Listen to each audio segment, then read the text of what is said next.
साथियों नमस्कार। श्रमिकों को मिलने वाले 4,000 रुपये श्रम सम्मान राशि को लेकर एक बड़ी अपडेट आपके लिए लेकर आया हूं। जानकारी काफ़ी ज़्यादा महत्वपूर्ण है क्योंकि 51 विभागों में काम करने वाले दैनिक वेतनभोगी कर्मचारी और जो दैनिक श्रमिक हैं उनसे ये खबर सीधे तौर पर जुड़ी हुई है। इसीलिए आप वीडियो को अंत तक ज़रूर देखें और अगर आपको जानकारी पसंद आती है तो इसको अपने दूसरे साथियों को शेयर ज़रूर करें। हमारे चैनल को सब्सक्राइब करके रखें ताकि कर्मचारियों से संबंधित जितनी भी जानकारियां हम आपके लिए लेकर आते हैं उनका नोटिफिकेशन सबसे पहले आपको मिल जाए। तो साथियों, छत्तीसगढ़ सरकार के द्वारा जो दैनिक और मासिक वेतन पर काम करने वाले श्रमिक हैं उनको वेतन के अतिरिक्त 4,000 रुपये की श्रम सम्मान राशि देने का निर्णय 2023 में लिया गया था। इसको लेकर वित्त विभाग से दिशा निर्देश भी जारी किए गए थे कि जो दैनिक और मासिक वेतन पर काम करने वाले श्रमिक हैं उनको वेतन के अतिरिक्त 4,000 रुपये की श्रम सम्मान राशि देना है। इसको लेकर कई विभागों के द्वारा आदेश भी जारी किए गए थे और फॉर्मेट भी जारी किए गए थे जिसमें जानकारी भरकर कर्मचारियों की देना रहता है कि कौन से वे कर्मचारी हैं जिनको 4,000 रुपये की श्रम सम्मान राशि दी जा रही है, क्योंकि इसका पूरा रिकॉर्ड संधारित करना काफ़ी ज़रूरी होता है। लेकिन हाल फिलहाल में जो वरिष्ठ कोषालय अधिकारी जी के द्वारा आदेश जारी किया गया उससे कहीं ना कहीं जो दैनिक वेतनभोगी कर्मचारी हैं, दैनिक श्रमिक हैं, उनमें खलबली मच गई, क्योंकि उस आदेश में कहा गया कि कार्यादेश जारी होगा तभी श्रमिकों को 4,000 रुपये की श्रम सम्मान राशि का भुगतान किया जाएगा और जिनका भी कार्यादेश जारी नहीं होता है उनको ये राशि नहीं दी जाएगी। तो अब विभागों के द्वारा इसको लेकर नए सिरे से पत्र जारी किया जा रहा है और ऐसा ही एक पत्र हमारे पास आया है जिसमें 2023 से लेकर 2026 तक जो आदेश जारी किए गए हैं उसके बारे में मैं आपको जानकारी दूंगा, क्योंकि ऐसे ही आदेश अब दूसरे विभागों से भी जारी हो सकते हैं। ये कन्फर्म करना मुश्किल है कि सभी विभागों से ऐसे आदेश जारी होंगे, लेकिन जिस विभाग से ये आदेश जारी हुआ है और उसमें जो लिखा है वह आपको जानना काफ़ी ज़रूरी है, क्योंकि अगर ऐसा होता है तो इससे कई कर्मचारियों को लाभ मिल सकता है। क्योंकि पहले जो दैनिक श्रमिक शब्द इस्तेमाल यहाँ पर किया गया था उसको बदलकर अब दैनिक वेतनभोगी कर्मचारी कलेक्टर दर कर्मचारी कर दिया गया है। तो कलेक्टर दर पर बहुत से कर्मचारी काम कर रहे हैं, जिसमें कई पूर्णकालीन कलेक्टर दर भी हैं, अंशकालीन कलेक्टर दर भी हैं और रसोइया कर्मचारी भी इसमें शामिल हैं। तो शायद अगर नए सिरे से इसकी व्याख्या की जाती है तो फिर और भी कई कर्मचारियों को इसका लाभ मिल सकता है। सबसे पहले उस आदेश को मैं आपको दिखाना चाहूँगा जो हाल फिलहाल में श्रम सम्मान राशि को लेकर जारी हुआ है। और इस विभाग से जितने भी आदेश जारी हुए हैं, सबसे पहले 2023 का जो आदेश है वह आपको दिखाना चाहूँगा।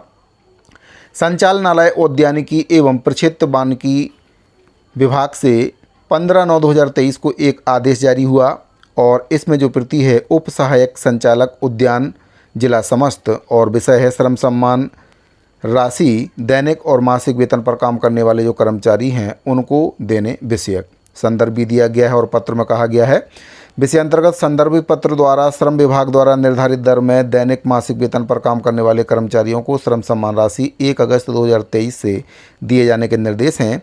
अतः दिशा निर्देश के अनुसार आपके कार्यालय में माह अगस्त 2023 के अंतिम कार्य दिवस के प्रत्येक माह की अंतिम कार्य दिवस को नियमित रूप से काम करने वाले श्रमिकों की संदर्भित वित्त निर्देश, इसमें प्रपत्र 1 पर उपलब्ध जानकारी तत्काल हार्ड एवं सॉफ्ट कॉपी में संचालनालय को उपलब्ध कराना सुनिश्चित करें।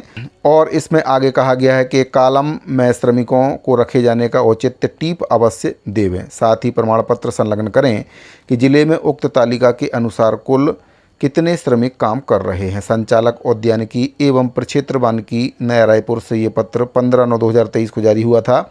इसमें वित्त विभाग का जो पत्र है वह भी संलग्न है 8/9/2023 को जो जारी हुआ था और इसमें दिशा निर्देश दिए गए थे कि किस प्रकार से श्रमिकों को श्रम सम्मान राशि का भुगतान करना है और उनकी जानकारी को संकलित करना है। अब इसमें जो प्रपत्र जारी हुए थे, प्रपत्र 1 और प्रपत्र 2 जो कि विभागाध्यक्ष स्तर से जारी होते हैं, उसमें क्या लिखा है उसके बारे में भी आपको जानना काफ़ी ज़रूरी है। इसमें अधीनस्थ कार्यालय का नाम, स्वीकृत पद के विरुद्ध, कुल कार्यरत कर्मचारियों की संख्या, अन्य कर्मचारियों की संख्या कॉलम 3 से भिन्न, यानी कि जो 3 नंबर कॉलम है इसमें स्वीकृत पद के विरुद्ध जो कर्मचारी काम कर रहे हैं उनकी संख्या चाहिए गई है, और जो स्वीकृत पद के विरुद्ध काम नहीं कर रहे हैं यानी कि जिनको आवश्यकता के आधार पर दैनिक और मासिक वेतन पर रखा गया है उनकी जानकारी कॉलम नंबर 4 में, कुल 3 और 4 की जानकारी, इसके बाद कुल कार्य दिवस संख्या कॉलम 6 के आधार पर भुगतान योग्य श्रम सम्मान राशि। इसी प्रकार से 2 नंबर का कॉलम है, इसमें दैनिक मासिक वेतन पर काम करने वाले कर्मचारियों का नाम, श्रेणीवार, बैंक का नाम, IFSC कोड, खाता क्रमांक, स्वीकृत पद के विरुद्ध काम करने वाले कर्मचारी हैं हाँ या नहीं, कुल कार्य दिवस की संख्या कॉलम 7 के आधार पर श्रम सम्मान राशि दे जो होगी उसका विवरण यहाँ पर देना है। तो ये आपका जो आदेश है 2023 में जारी हुआ था। फिर एक आदेश 2024 को जारी हुआ, छत्तीसगढ़ राज्य बीज एवं कृषि विभाग निगम लिमिटेड से जारी हुआ। 15/3/2024 को ये आदेश जारी हुआ था और इसमें भी वही बात कही गई थी कि जो दैनिक और मासिक वेतन पर काम करने वाले कर्मचारी हैं उनको वेतन के अतिरिक्त 4,000 रुपये की जो श्रम सम्मान राशि है वह दिए जाने का निर्णय इसमें लिया गया है। और आगे इसमें कहा गया है कि उक्त आदेश के परिपालन में छत्तीसगढ़ राज्य बीज एवं कृषि विकास निगम लिमिटेड में श्रम विभाग द्वारा निर्धारित दर में दैनिक मासिक वेतन पर काम करने वाले कर्मचारियों को राशि रुपये 4,000 मासिक की दर से श्रम सम्मान राशि दिए जाने की स्वीकृति प्रदान की जाती है। तो इसमें स्वीकृति दे दी गई है कि जो दैनिक और मासिक वेतन पर काम करने वाले कर्मचारी हैं उनको श्रम सम्मान राशि देना है। कब से देना है ये बताया गया है और माह की समाप्ति पर देना है। अनुपस्थिति की अवधि का जो राशि है वह काटने के निर्देश दिए गए हैं। अब बात करते हैं 2026 में जो आदेश जारी हुआ है उसमें क्या कुछ कहा गया है। तो संचालनालय औद्यानिकी एवं प्रक्षेत्र वानिकी से एक पत्र 10/6/2026 को जारी हुआ और इसमें भी दैनिक और मासिक वेतन पर काम करने वाले जो श्रमिक हैं उनको वेतन के अतिरिक्त 4,000 रुपये की श्रम सम्मान राशि देने के निर्देश दिए गए हैं। इसमें जो विषय है श्रम सम्मान राशि के भुगतान हेतु कार्यादेश जारी करने बाबत, यानी कि अब जो वरिष्ठ कोषालय अधिकारी जी के द्वारा निर्देश दिए गए हैं कि कार्यादेश जारी करना है तो उसको लेकर ये पत्र जारी किया गया। अब इसी प्रकार के जो पत्र हैं वे कई और विभागों से जारी किए जाएंगे, क्योंकि अगर कार्यादेश जारी नहीं होगा तो फिर कर्मचारियों को श्रम सम्मान राशि का भुगतान नहीं किया जाएगा। इसीलिए जो भी कर्मचारी काम कर रहे हैं उनका कार्यादेश अब जारी किया जाएगा। तो इसमें क्या कुछ कहा गया है, फॉर्मेट भी जारी हुआ है, उसको भी बताऊंगा कि उसमें क्या है और कार्यादेश किस प्रकार का इसमें दिया गया है। पत्र में कहा गया है विषयांतर्गत संदर्भित पत्र के द्वारा इंद्रावती कोषालय के अंतर्गत समस्त आहरण संवितरण अधिकारियों को श्रम सम्मान राशि के देयक बिना कार्यादेश के कोषालय में प्रस्तुत न करने के संबंध में लेख किया गया है। अतः समस्त जिला कार्यालयों को निर्देशित किया जाता है कि प्रत्येक माह के प्रारंभ में रोपणी कार्यालय की आवश्यकता के अनुसार श्रमिकों का नियोजन करते समय तैयार मास्टर रोल के आधार पर अपने अधीनस्थ रोपणियों कार्यालयों में आकस्मिक रूप से रखे जाने वाले श्रमिकों कर्मचारियों जिसमें अकुशल, अर्धकुशल, कुशल एवं उच्च कुशल का कार्यादेश जारी करना सुनिश्चित करें और श्रम सम्मान राशि भुगतान हेतु संचालनालय को विवरण प्रेषित करते समय प्रत्येक माह के प्रारंभ में जारी किए गए कार्यादेश की प्रति संलग्न करें, जिसमें श्रम सम्मान के देयकों को कोषालय में भुगतान हेतु प्रस्तुत करते समय कार्यादेश भी संलग्न किया जा सके। कार्यादेश प्राप्त न होने की स्थिति में श्रम सम्मान राशि का भुगतान नहीं किया जा सकेगा, जिसके लिए आप स्वयं जिम्मेदार होंगे। तो साथियों, विभाग के द्वारा स्पष्ट किया गया है कि अब माह के प्रारंभ में ही जो भी कर्मचारी काम के लिए रखे जा रहे हैं उनका कार्यादेश जारी करें और जो वेतन भुगतान होगा वह उसी के आधार पर होगा। अगर कार्यादेश जारी नहीं होता है तो फिर उन कर्मचारियों का जो 4,000 रुपये श्रम सम्मान राशि है उसका भुगतान नहीं किया जाएगा। इसको लेकर कार्यादेश किस प्रकार से जारी किया जा रहा है उसके बारे में भी आपको बता देता हूं।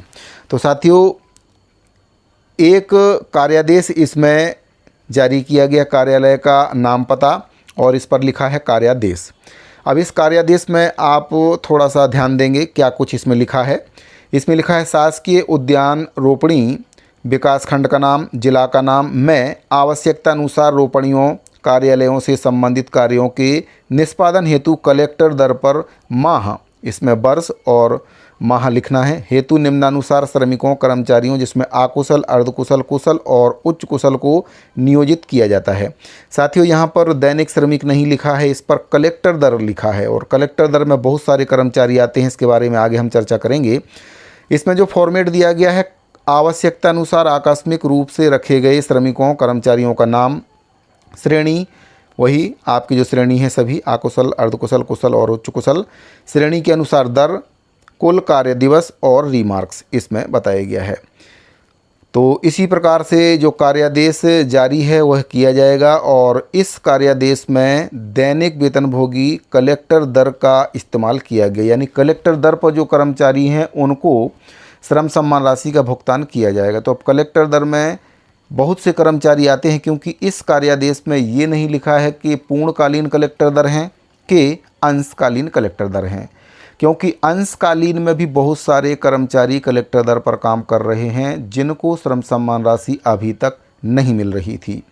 हम बात करें तो स्कूल शिक्षा विभाग में अंशकालीन स्कूल सफाई कर्मचारी कलेक्टर दर के कर्मचारी हैं और इनको केवल 2 घंटे के मान से कलेक्टर दर का जो वेतन है वह दिया जाता है। अगर कार्यादेश जारी होता है तो फिर इनको भी 4,000 रुपये श्रम सम्मान राशि का एक भाग मिलना चाहिए, यानी कि 4,000 रुपये अगर किसी कर्मचारी को दिया जा रहा है तो 1,000 रुपये उसमें से अंशकालीन स्कूल सफाई कर्मचारी को भी मिलना चाहिए। अगर इस प्रकार के कार्यादेश जारी होते हैं तो मैं ये दावे से नहीं कह सकता हूं कि सभी विभागों के द्वारा इसी प्रकार के कार्यादेश जारी किए जाएंगे, लेकिन जो कार्यादेश इस विभाग के द्वारा जारी किया गया है उसमें कलेक्टर दर शब्द का यूज किया गया है, दैनिक श्रमिक शब्द का यूज नहीं किया गया। यानी कि जो श्रम दर के कर्मचारी हैं, जैसे कि बहुत से विभागों में हैं, लोक निर्माण विभाग में हैं और भी कई विभागों में श्रम दर के जो कर्मचारी हैं उनको श्रम सम्मान राशि वर्तमान में मिल रही है, लेकिन अब उनके लिए भी इसी प्रकार के कार्यादेश जारी किए जाएंगे।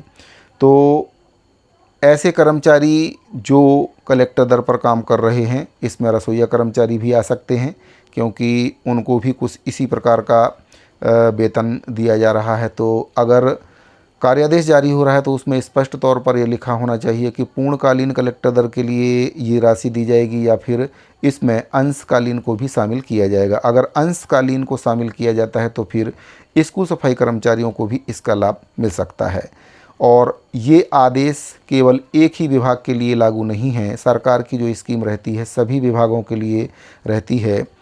कुल 51 विभागों में अनियमित के तौर पर जो श्रमिक हैं, जो दैनिक श्रमिक हैं, श्रमायुक्त दर के श्रमिक हैं, कलेक्टर दर के कर्मचारी हैं, वे काम कर रहे हैं। तो अगर कार्यादेश जारी होता है तो टोटल 51 विभागों के जो श्रमिक हैं उनके लिए कार्यादेश विभागों को जारी करना होगा, तभी उनको श्रम सम्मान राशि का भुगतान हो पाएगा। क्योंकि वरिष्ठ कोषालय अधिकारी जी के द्वारा जो आदेश जारी किया गया उसमें स्पष्ट किया गया है कि कार्यादेश जारी करें तभी उनके 4,000 रुपये श्रम सम्मान राशि का भुगतान हो पाएगा। अगर कार्यादेश जारी नहीं होता है तो उनके वेतन का जो भुगतान है 4,000 रुपये का, उसका दावा पत्रक प्रस्तुत ना करें, ऐसे निर्देश दिए गए हैं। अब देखते हैं कि आगे कौन कौन से विभागों के द्वारा कार्यादेश जारी होता है और जो कार्यादेश जारी होता है उसमें क्या लिखा है। जब आदेश जारी होगा तो मैं बाकी विभागों का भी आपको इसी प्रकार से वीडियो के माध्यम से जानकारी दूंगा। बहरहाल अगर आपको ये जानकारी अच्छी लगी हो तो हमारे वीडियो को दूसरे साथियों को शेयर ज़रूर करें, चैनल को ज़रूर सब्सक्राइब करें ताकि आपको इसी प्रकार की जो जानकारी है लगातार मिलती रहे। साथियों इस वीडियो फिलहाल इतना ही, मिलते हैं अगले वीडियो में। अभी के लिए दीजिए इजाज़त, धन्यवाद।